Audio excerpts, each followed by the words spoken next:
here again with Frank and Bruce from 6K and 6K Additive. Last episode we talked a little bit about introductions and what 6K does and some of the things that they produce.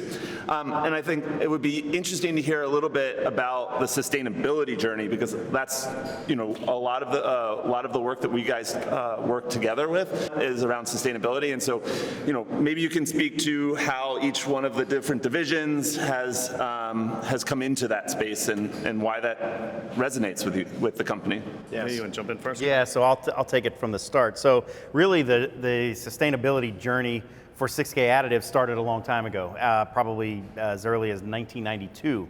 And the idea, while this was before really everybody was focused on sustainability, there was an opportunity or an idea that we could upcycle a material, and that material is commonly referred to as titanium swarf.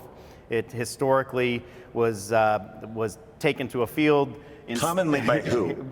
So by the producers of titanium wrought products that were going into the aerospace industry. And so they would basically create this byproduct. It kind of looks like steel wool. So very angular in nature, very finely divided scrap.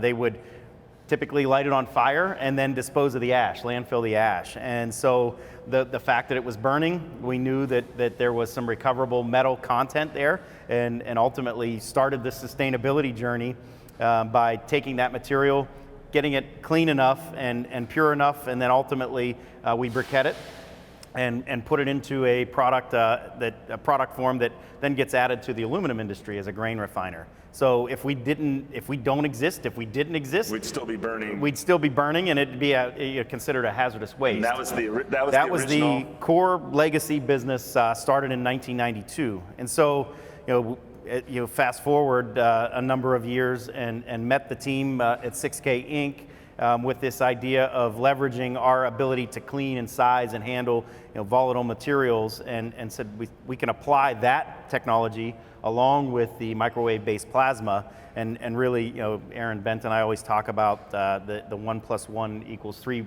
value proposition, and so that really existed here. So we joined forces to form 6K Additive. So that's really kind of how we leverage and how our journey began in sustainability at Additive. Yeah, and it's carried throughout the organization, similar to what Frank is talking about.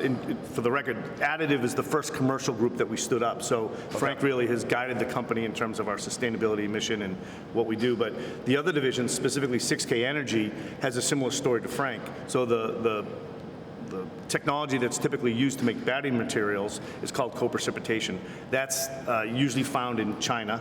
85% of the world's battery material comes from China today, so there's no domestic production in the US at all. But through innovation in what we do at the company, we figured out that we could actually make battery materials with the Unimelt and doing it in a much more sustainable way. So zero hazardous waste, liquid or solid hazardous waste, up to 50 to 70% less energy depending on the material that you use.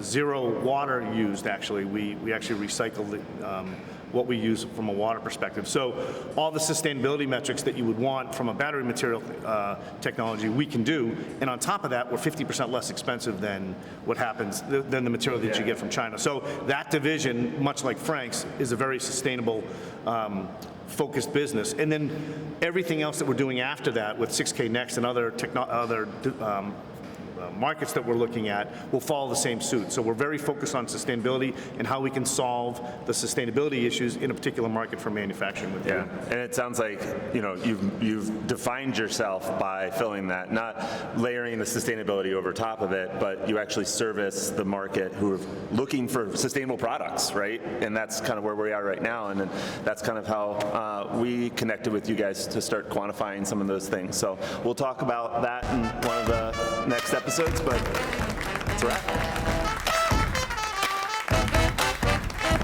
Foresight on the Road, is that what it's called?